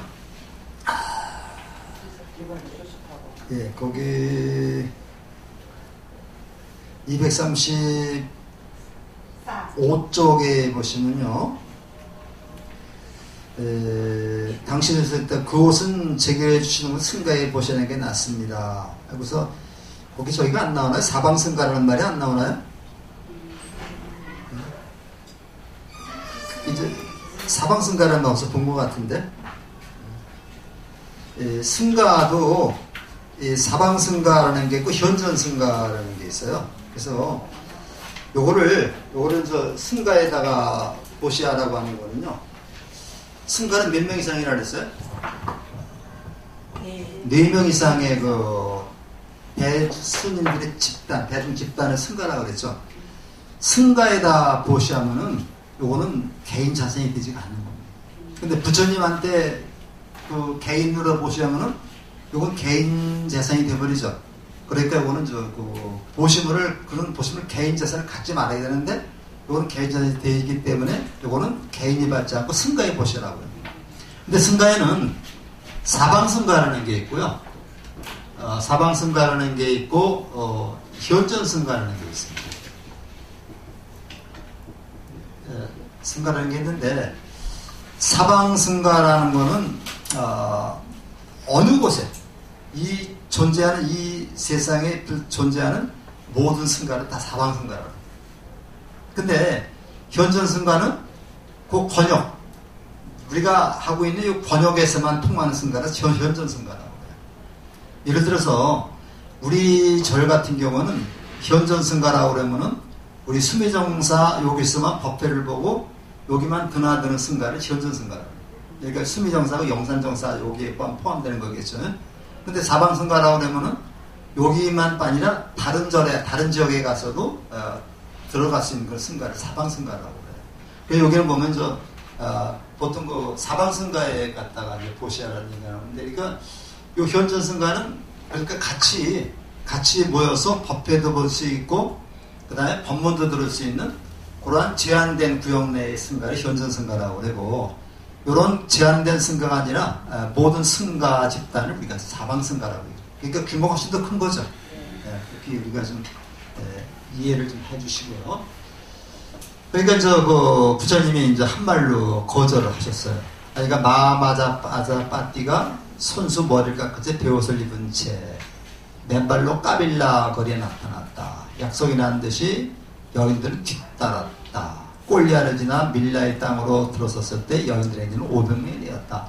이 마빠자빠띠가 이제 이렇게 부처님 허락을 하지 않으시니까 스스로 머리를 깎았어요. 머리를 깎고 이제 500명이 쭉 걸어왔는데, 외살리에 도착해서 또 500유선을 걸어온 그들의 목은 처참했다. 이 유순이라고 하는 거, 요건 요자나라고도 얘기하는데요. 요거는 마차를 끄는 수레가 하루에 갈 수 있는 거리를 유순이라고 해요. 짐을 실은 마차를 끌고 말이 갈 수 있는 하루의 거리. 그래서 보통 요거를 한 8km 이렇게 예상을 하더라고요. 8km면은 우리가 한 20년? 20년 정도 되죠. 20년 정도 되는데, 보통 그래서 이걸 어떻게 환산을 인도에서 환산하냐면요, 하루 정도에 갈 수 있는 거리를 얘기를 해요. 그래서 500유순이라면 아마 조금 좀 있지만 한 50일 정도, 그 정도 걸 수 있는 거리고, 그러니까 이 인도라는 나라가 특히 작은 나라가 아니잖아요. 그러니까 거기를 이렇게 맨발을 걷고 걸어왔으니까 얼마나 고생이 많았겠느냐. 그래도 부처님은 거절을 하셨는데, 이때 나란다가 굉장히 좀 인정이 많았던 그런 스님이었던 거예요. 그러니까 이제 마빠자빠띠가 아난다한테 부탁을 했더니, 저 여인들이 교단에 들어 수행자로 하도록 하게 해주셔서, 그러니까 교단에 들어서 청하지 말아라. 그다음에 이제 그러니까 세존이시여, 여자도 수행하면 남자와 같이 부처가 될 수 있습니까? 그러니까 그렇다. 수다한 거로 상한 걸 안 한 걸로 없고, 안 한 건 증득할 수 있습니까? 물론이다. 그렇다면 출가시키는 게 어떻겠습니까? 이렇게 이제 간곡하게 말씀하니까 이제 부처님이 거기서 안 한다 이걸 따라서 출가를 시키게 되는 겁니다. 출가시키는데, 이게 이제 당시 여기 보살님들도 많이 계시고 그렇지만은 우리 역사를 보면요, 남자와 여자를 갖다가 이렇게 차별했던 것이 굉장히 많죠. 우리나라도 먼저 유교 사이다야 갖고 그런 게 많은데 우리나라보다 이래 서양이 더합니다. 서양이 더해서 서양에서도 여자들이 투표권 얻은 게 얼마 되지 않아요. 얼마 되지 않고 당시 2600년 전에 인도라고 하는 나라를 보게 되면 여자는 거의 하인처럼 취급을 했던 것 같아요. 근데 이제 여기다가 여자를 이렇게 출가시킨다니까 굉장히 혁명적인 그런 사건이었습니다. 혁명적인 사건인데 더군다나 이제 인도라고 하는 그 지역이 따뜻한 지역이다 보니까 스님들이 사의지라 해서 어떻게 한다 그랬어요. 첫째 걸식을 한다. 밥은 걸식을 하죠. 그 다음에 잠은 어디서 자요? 나무 밑에서 자고 옷은 분소일을 입고 그 다음에 약은 진기약이라고 그래서 이렇게 소나 오줌을 갖다 만든 약이잖아요. 그러니까 여러 가지로 굉장히 생리학적으로 좀 이렇게 그걸 버텨내기가 쉽지가 않습니다. 쉽지가 않고 저는 몇 년 되지 않습니다만은 인도를 가는데 여자들은 양산 하나씩 가져오라고. 양산 하나씩 가져오라고 그래서 뭐냐 했더니 나중에 방뇨 이제 가다가 화장실이 없으니까요. 방뇨를 하는데 그거를 가리기 위해서 양산을 다 해서 그거 가져오라고. 그만큼 열악해요, 이제. 화장실도 없고. 제가 한번 백두산을 가려고 인천에서 한번 배를 타고서 단동에를 갔어요. 23시간인가 가더라고요. 단동에 가가지고 단동에서 이제 1시간 동안 하루 종일 그 배를 타고 백두산 입구까지 가는데 비는 주룩주룩 오는데 가도 뭐 맞냐면 옥수수밭만 있어요. 반 그거 옥수수밭만 있고 우측에 이제 화장실도 아무것도 없는 거예요. 가서 그러니까 볼 일도 어떤 옥수수밭에 가서 보기도 하고 그다음에 기름 넣어야 되니까 주유소 가면 거기서 또 줄을 쭉 서게 되는 대체적으로 그런 열악한 상황인데 거기보다도 더 열악한 상황이 바로 인도입니다. 근데 지금도 그런데 2600년에는 어떻겠어요. 그러니까 여러 가지 짐승들이라든가 물것이라든가 여러 가지 때문에 허락하지 않다가 이렇게 허락을 하는 거예요. 허락을 하면서 조건을 붙인 겁니다. 조건을 붙인 게 소위 말하는 팔경법이죠. 팔경법인데 비구들이 비구를 공경하는 8가지 법이다 해서 제가 거기 유인물에 그걸 팔경법을 적어놓긴 했습니다만 이거는 부처님이 여자들을 차별해서 만든 게 아니라는 것을 우리가 지금 알아두셔야 되겠습니다. 근데 이렇게 차별해서 만든 것이 아니라고 하는 것을 알면서도 우리나라 불교계에서는 아직까지도 이걸 써먹고 있어요. 특히 어떤 것을 먹느냐면요. 맨 첫 번째 보면 100살을 먹은 비구니라 할지라도 처음으로 숙계한 연소한 즉 나이가 어린 비구를 보거든 마땅히 일어나서 맞이하고 예배하고 깨끗한 자리를 권하여 앉게 하여야 한다. 이걸 지금까지도 써먹고 있어요. 써먹고 있는데 이런 거는 진짜 잘못된 거다.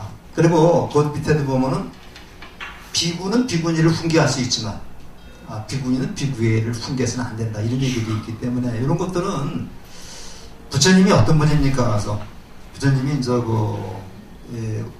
이발사 우팔리까지 이렇게 출가를 시켰고 똥치는 이다라고 하는 똥치는 아이까지도 다 이렇게 출가를 시킨 그런 분인데 여자라고 해서 이렇게 차별할 리가 없거든요. 그리고 부처님과 아난다라든가 그 당시 초기경제 보면 간곡하게 수행하는 자체가 밖에 수행하는 자체가 어렵기 때문에 제가 신도로서는 가능하지만 가급적 출가를 갖다 말렸던 겁니다. 근데 이거를 갖다 지금까지도 이렇게 써먹는 건 잘못이다. 지금 우리나라에 보면 정확한 통계는 아니겠지만 아마 비구니 스님이 더 많다고 그래요. 비구니 스님, 비구 스님보다 더 숫자가 많고 비구니 스님들이 이렇게 성적으로 물란하지 않습니다. 그래서 가끔가다 비구 스님들은 뭐 은처가 있다 뭐 이렇게 얘기하고 그러지만 그래서 깨끗하고 이 절에 들어가도 비구니 스님이 계시는 절에 가면은 분위기도 달라요. 여기 다른데 제가 요 그 근처에 가면 그 서울에 가면 진관사라는 절이 있죠. 진관사나 또 승가사 근데 가면 전부 다 비구니 스님 절이고 아주 굉장히 모범적인 그런 절입니다. 절이 되는데 우리가 여기 보살님들도 많이 계시지만은 또 더 열심히들 하고 계세요. 더 열심히 하고 계시는데 우리가 그 비구 스님이라고 해서 더 잘날 것도 없고 비구 스님이라도 못날 것도 없거든요. 평등한데 다만 이러한 생리적인 현상이라든가 이런 것 때문에 이런 팔경법을 제시한 것이지 비구니 스님들을 차별하기 위해서 제기된 건 아니다. 요건 좀 여러분들이 알아두시면 되겠습니다. 그래서 이때 비로소 4부대중이 다 확립이 됩니다. 비구, 비구니, 우바세, 우바의 4부대중이 확립이 되고 아마 이때 야소다라는 같이 출가하지 않은 거로 보통 얘기가 되고 있습니다. 그래서 야소다라는 조금 더 지나서 아마 야소다라도 출가를 해가지고 굉장히 훌륭한 스님이 되었는데 야소다라에 대한 얘기는 부처님 때는 붙여 있습니다. 자, 출가를 허락하셨다. 그래가지고 우리가 저기도 보면요, 유마경에도 보면 비구니 스님이 성부라는 그 얘기가 나오는데 유마경에는 그래도 완전히 이 평등을 벗어나지 못해가지고 여자가 남자를 변했다가 성부라는 그런 내용으로 나오고 있습니다. 그래서 지금은 여자들의 성부를 갖다가 부정하는 사람은 아무도 없습니다.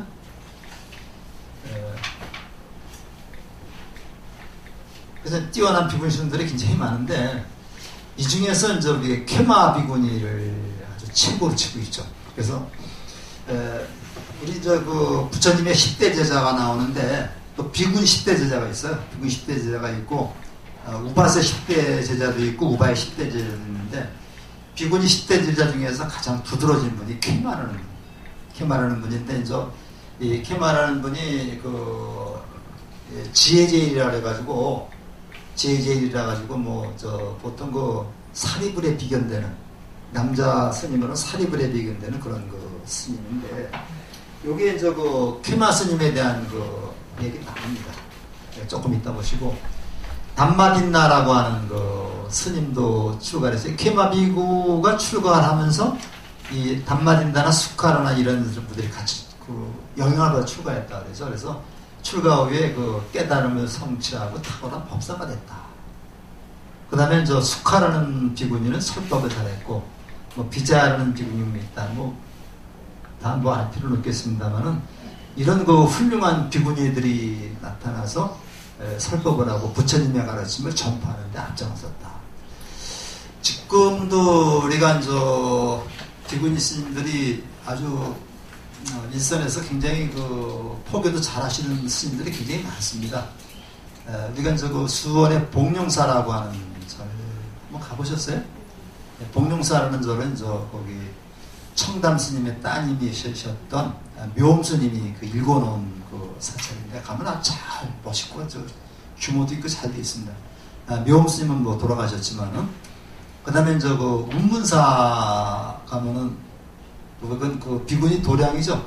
교육 도량인데 운문사 가면은 소나무가 기가 막힌 소나무가 있죠. 그러니까 요새 전용 예불에 나오던데.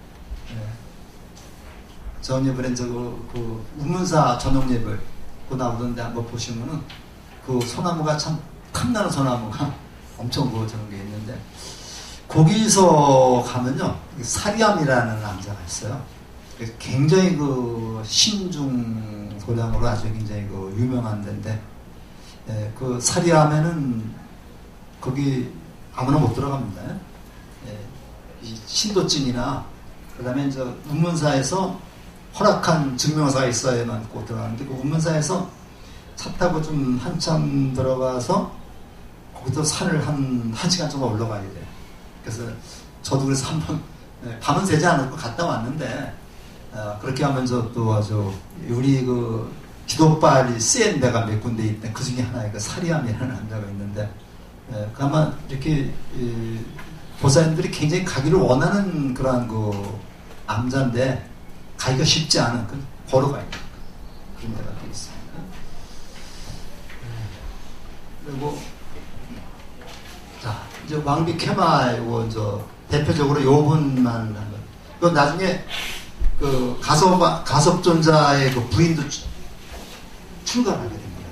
가섭존자의 부인도 출가하고 많은 분들이 출가함으로써 지금 이렇게 되는데 우리나라에서는 저거 비구니 스님이 그래도 다 집전도 하고 다 하시는데 동남아 쪽 가면은 그 비구니 스님들을 보기가 힘들더라고요. 힘들고 이제 거기는 뭐 분홍색 옷인가 뭐 이렇게 입고서 여관에서 좀 뵙기가 쉽지 않고 우리나라는 비구니 스님이 옛날부터 있었지만 개신교에서도 그 여자 목사가 나온 지 얼마 안 됩니다. 여자 목사가 나온 지 얼마 안 되고 그 다음에 그 카톨릭에서도 수녀는 신부를 보좌하는 역할만 하지 직접 집전을 하거나 그건 못하고 있어요. 그러니까 우리나라는 그래도 좀 이렇게 비구니 스님들이 다 종단일에도 참여하고 그렇게 하잖아요. 라자가에 계실 때인데 신신이 깊은 빈비사랑의 셋째 왕비가 케마입니다. 케마인데 굉장히 이쁘고 굉장히 좀 이렇게 도도했던 그런 모양입니다. 근데 자신에 관한 사랑이 영원하지 않아 믿었던 케마에게 인생은 즐겁기만 할 뿐이었다. 생전 늙지 않을 줄 알았다. 생전 늙지 않고 생전 그 자기 이쁜 모습이 변하지 않을 줄만 알았다. 그래서 그렇지만 도대체 그 부처님에서 이 사람이 어떤 사람인가 궁금해서 한번 찾아갔는데 부처님이 이제 그 케마가 오는 걸 알고 이렇게 좀 심통을 부린 겁니다. 심통을 부려가지고 당신 그 시봉을 드는 아주 예쁜 여자를 만들어 놨는데 그 여자가 금세 늙은 줄 보내는 겁니다. 이런 그 모습을 보여서 결국 뭘 얘기하는 거예요? 무상을 가르친 거죠. 무상함을 갖다가 결과적으로 우리 신체라고 하는 것은 무상한 것이다. 신체가 없다. 근데 거기에 집착하다 보면 괴로움이 생긴다. 이게 바로 무상이죠. 무상이고 괴로움이 생기기 때문에 그 변하는 것, 신체가 없는데 집착하기 때문에 괴로운 것이고 괴로운 것에 신체가 없기 때문에 무아입니다. 그래서 우리가 무상고 무아를 얘기를 하는데 이게 이제 그 초기 불교에서의 이게 이제 무상이라는 말은 이제 변한다는 변하기 때문에 신체가 없는데 거기도 신체가 있다고 집착하기 때문에 괴로운 것이고 괴로움이 어디 있는가를 찾아보니까 어디에도 괴로움이 없어요. 이게 무아죠. 그래서 이제 우리가 이제 삼법인이라고 얘기를 합니다만은 이런 것을 갖다 깨닫게 해준 겁니다. 깨닫게 해주니까 케마라는 그 왕비가 이제 스스로 자기 몸을 돌아보면서 나도 늙는다. 그래서 이제 그걸 깨닫고 이제 부처님한테 귀하게 되는 거예요. 근데 굉장히 이렇게 깔끔하고 또 자존심이 많았던 그런 케마가 생각을 한번 바꾸면요, 그거 한성득도 하죠. 한성질 해가지고 굉장히 또 수행을 열심히 해가지고 지혜, 비구니 스님 중에서는 지혜가 제일인 여자가 케마다 이렇게 얘기를 했어요. 그래서 이제 이렇게 이 몸은 쉽게 늙고 병들면 무너집니다. 아무리 애써도 그것은 무너지는 것입니다. 그와 나의 육체를 사랑에 보듬지만 그 다음에 기다리는 것은 슬픔과 어려운 고통입니다. 있는 그대로의 진실을 알아 육체에 대한 마음과 가래를 버릴 때, 요 가래가 집착입니다. 요거 집착이고 마음은 고해지고 평안해집니다. 왕비여 벗어날 길을 찾으십시오. 케마여 죄를 닦으십시오. 이렇게 해서 이제 케마가 부처님한테 이제 진심으로 귀의를 하고 남편이 이제 빈비사람한테 얘기를 해서 출가를 하게 됩니다. 나중에 그 지혜 제일의 그 비구니가 됐다. 이런 그 얘기고, 그 다음에 나머지 그 비구니 스님에 대한 일화도 몇 개 거기에 나와 있는데, 이거는 참고해 주시기 바랍니다. 제가 그 전에 그 소창기에 읽었던 중에서, 붓다와 우바이라고 하는 그 책이, 조그만 책이 있었어요. 붓다와 우바이라는 책이 있어가지고, 부처님과 그 여인들, 부처님과 부처님의 가르침을 배우고 실천했던 그런 여자들에 대한 얘기인데, 그때 그 쾌마이게에 나오는지 그건 모르겠습니다만은, 부처님과 부처님의 가르침을 배우고 실천했던 여자들 중에서 우리가 기억할 만한 여자들이 굉장히 많습니다. 굉장히 많아가지고, 우리가 좀, 알으시고. 그 다음에 꼬산비의 거상인 꼬사카, 여기서 아완띠가 여기인데 굉장히 먼 거리입니다, 여기. 그 불교가 주로 요쪽에서 이렇게 성해가지고, 요것이 아완띠 여기까지 전해졌고, 요것이 아소카항 그 뒤에는 여기 스리랑카가 이쪽에 있죠. 스리랑카까지 전해졌던 거죠. 여기가 바로 미얀마가 이쪽에 있고요. 자, 이렇게 해서 쭉 그냥 읽어보시면 되겠고요. 아완띠까지 전해졌다. 요 깐짠따 빠쪼 따왕이 부처 추천을 파견한 까짜나 논의제일이라 그러죠. 모두 비구가 되었다. 그 까짜는 아완따로 돌아 보선했고 부처님 입장에서 기호를 적용할 수 있도록 허락하셨다. 이런 얘기들이 나옵니다. 그래서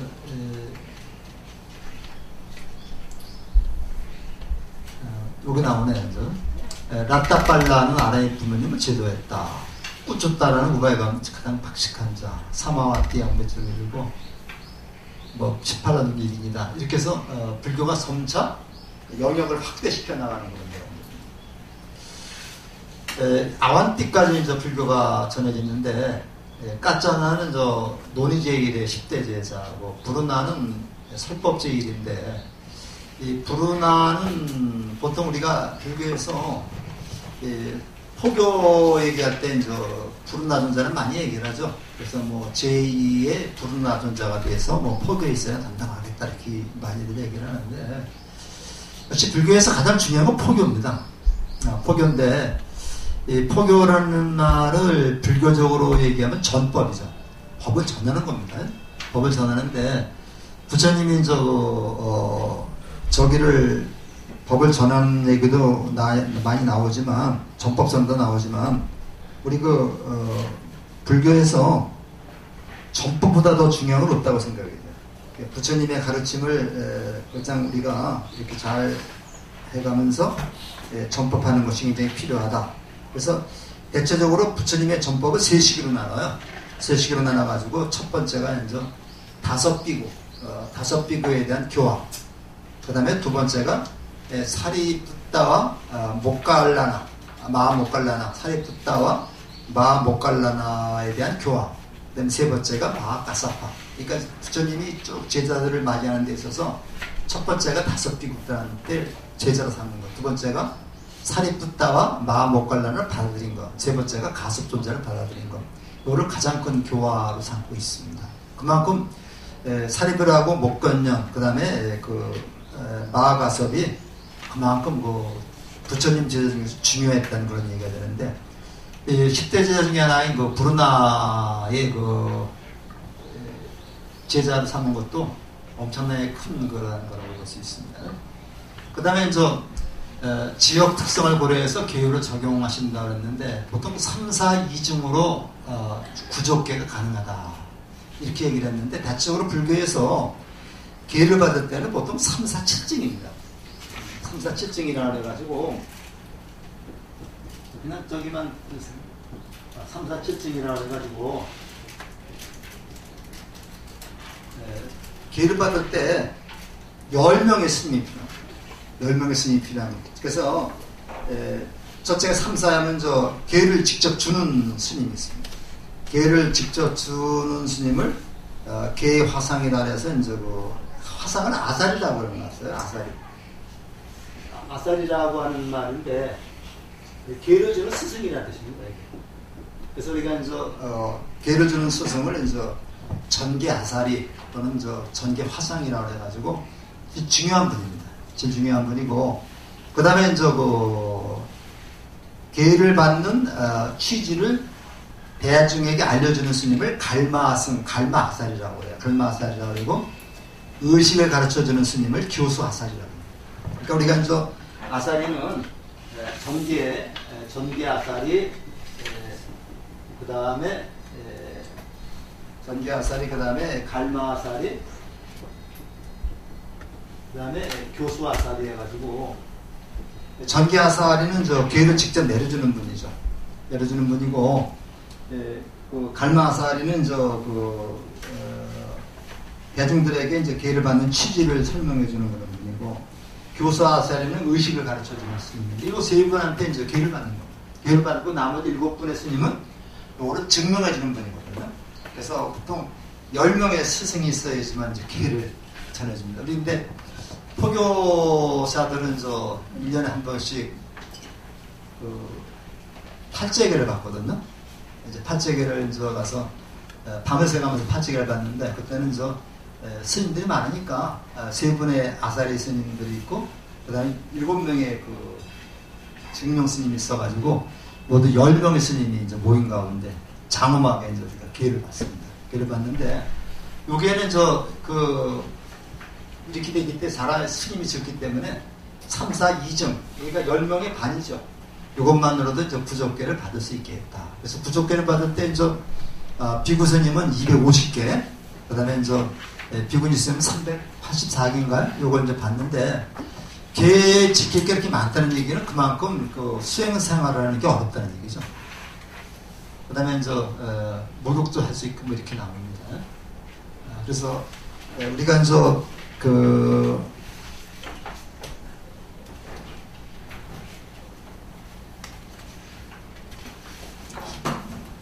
우리가 이렇게 계를 받고, 그 다음에 나오는데, 이제 부처님의 생애 중에서 이렇게 일화가 많이 나옵니다. 일화가 많이 나오지만, 오늘은 우리가 비구니 스님들의 탄생까지 우리가 공부를 했고요. 불교, 부처님의 생애는 좀 틈나는 분 한번 좀 읽어보시면은 아마 마음 도움이 됩니다.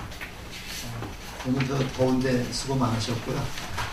마치겠습니다. 여러분, 제가 아까 보내드린